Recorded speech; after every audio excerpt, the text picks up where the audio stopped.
Ikaw ay ilaw sa sanlibutan. Maligayang araw ng Martes, kapanalig. Ito po si Sister Rose Agtarap ng Daughters of St. Paul para sa mabuting balita. Tayo na't magnilay ng Ebanghelyo ayon kay San Mateo.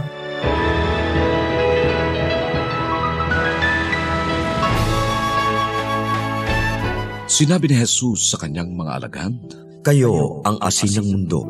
Ngunit kung mawalan ng lasa ang asin, paano pa ito mapaaalat na muli? Wala na itong silbi. Itatapon na lamang at tatapakan ng mga tao. Kayo ang ilaw ng mundo. Hindi maitatago ang lunsod na itinayo sa tuktok ng bundok. Hindi rin sinisindihan ang ilaw para takpan ng kahon. Sa halip ay inilalagay ito sa isang lampara at tumatanglaw sa lahat ng nasa bahay. Gayon din naman ang inyong liwanag sa paningin ng mga tao, at makikita nila ang inyong mabubuting gawa, at pupurihin nila ang inyong amang nasa langit."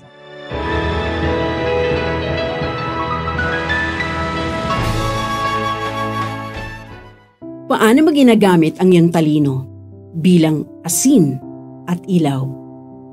Di ba handog ng Diyos ang talino natin?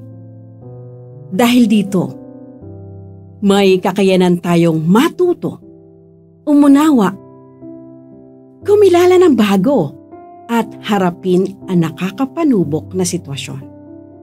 Ano man ang nakikita natin at naririnig, hindi lang natin ito iipunin sa ating isip at puso. Tungkulin nating magbigay kahulugan at magbigay liwanag.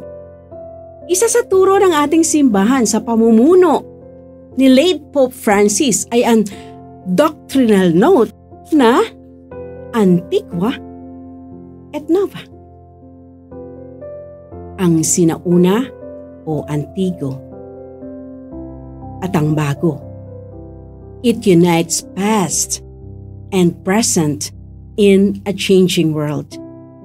Pinablish ito ng Dicastery for the Doctrine of the Faith and the Dicastery for Culture and Education. Tungkol ito sa ugnayan ng artificial intelligence at human intelligence.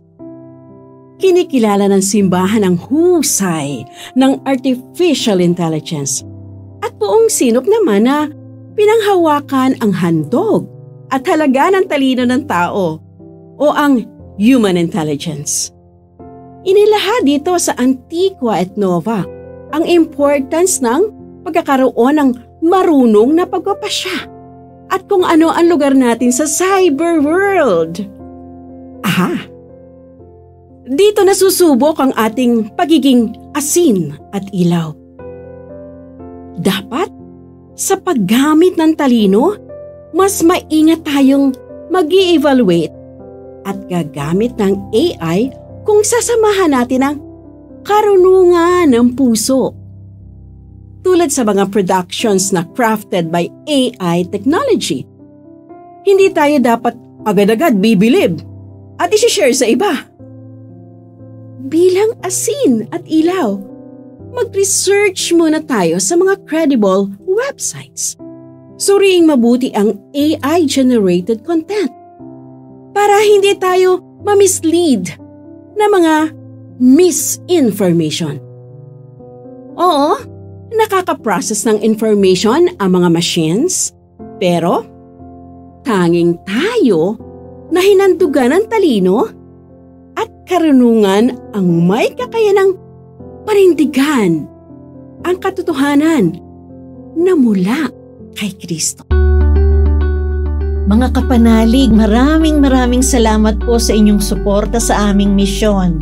Subscribe, like, share, and follow Paulines sa aming social media accounts. Patuloy po kaming ng inyong tulong upang maipagpatuloy ang programang ito. Maaari po ninyong ipadala ang inyong love offerings at donasyon sa aming donations channels. Makakaasa po kayo na kasamang lagi ang inyong mga intensyon at kahilingan sa aming panalangin araw-araw. Ito pong muli si Sister Rose na nag-aanyaya sa inyong manalangin.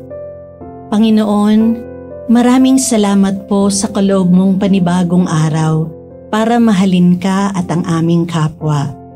Lagi nawa akong maging matulungin at huwag kong baliwalain ang habag at pagmamahal na dumadaloy mula sa iyong sagradong puso.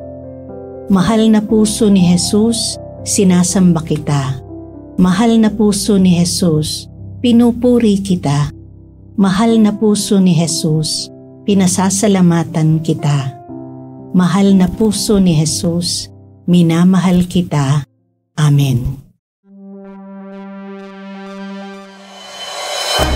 We are here to provide a new way of communicating and proclaiming the gospel.